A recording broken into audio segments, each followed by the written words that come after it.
It is Friday, January 6th, and here is your update on Moscow, Idaho, and Bryan Kohberger. So earlier today, 5 trucks showed up at the residence. They were there for about 2 hours. They took out mattresses. They were wrapped in plastic, put them in the back of pickup trucks. They also took out what appeared to be a wrapped-up bed frame and some smaller items. They were wearing gloves, and it appears that they were from the state, whether they were detectives or police.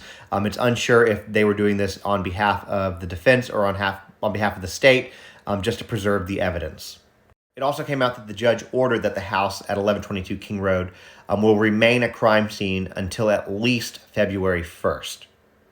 So we know it's been reported that Bryan was being surveilled for a minimum of 4 days prior to his arrest. During that time, he was seen outside doing a deep clean, or what is being described as a deep clean on his car. He was also seen outside many times wearing surgical gloves, and at one point was seen taking trash out at about 4 a.m., not to his family's garbage cans, but to his neighbor's garbage cans. Now, what you have to understand about the neighborhood where he's at is that they're large lots, 3/4 of an acre to an acre.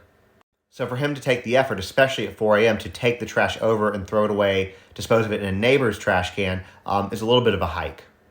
Before I talk about Papa Rogers, I want to address the gag order because a lot of people seem to have questions about that.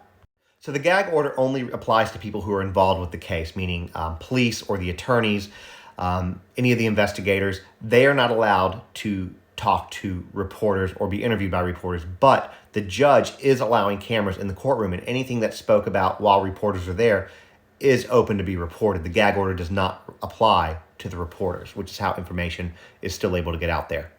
As a lot of y'all already know, Idaho does not allow for an insanity defense plea. I learned tonight that Idaho is the only state out of all 50 that does not allow for an insanity defense.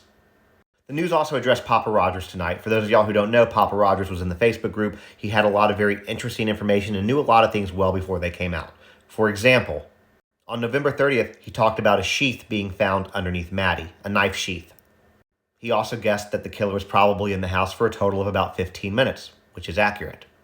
He also said that the killer was probably not in the victim's inner circle, which is also accurate.